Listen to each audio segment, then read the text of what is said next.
कुछ दिनों पहले जिस तरह से आदरणीय राहुल गांधी जी ने इलेक्शन कमीशन के द्वारा किए गए कई सारे हेराफेरी को उजागर किया है, ये काफी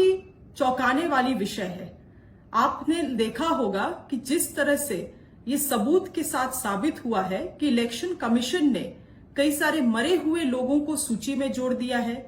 कई सारे जिंदा लोगों को मरा हुआ घोषित कर दिया गया, एक ही एड्रेस से 100-200 लोगों को दिखा दिया गया और साथ ही साथ एक ही व्यक्ति का एक ही वोटर आईडी से अलग अलग राज्य की सूची में जोड़ दिया गया।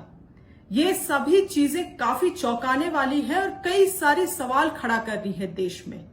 देश की जनता जानना चाहती है कि आखिरकार हकीकत क्या है और ऐसी स्थिति में इलेक्शन कमीशन को सामने आके स्पष्टीकरण जारी करना चाहिए अपने तरफ से, क्योंकि देश में लोकतांत्रिक व्यवस्था है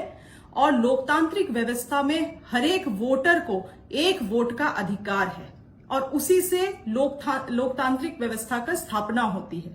अगर ये हेराफेरी किया गया है और नहीं किया गया है, इसमें कम से कम इलेक्शन कमीशन को अपने तरफ से एक उत्तर या जवाब दायर करना चाहिए और साथ ही साथ इस बात में भी सफाई देना चाहिए कि 2024 में केंद्र में जो सरकार चुन के गई, क्या वो सही तरीके से चुनी हुई सरकार है, धोखा से बनी हुई सरकार है, हेराफेरी से बनी हुई सरकार है। इन तमाम चीजों में भी जवाब देने की आवश्यकता है इलेक्शन कमीशन को। आज जिस तरह से आदरणीय राहुल गांधी जी का, आदरणीय मल्लिकार्जुन खड़गे जी का और तमाम हमारे देश के बड़े बड़े नेताओं का जिस तरह से अरेस्टिंग हुआ है, उस चीज का मैं निंदा करती हूं और मैं चाहती हूं कि इलेक्शन कमीशन जल्द से जल्द अपने तरफ से एक पक्ष लेके पूरे देश की जनता को अपना सफाई देने का काम करे।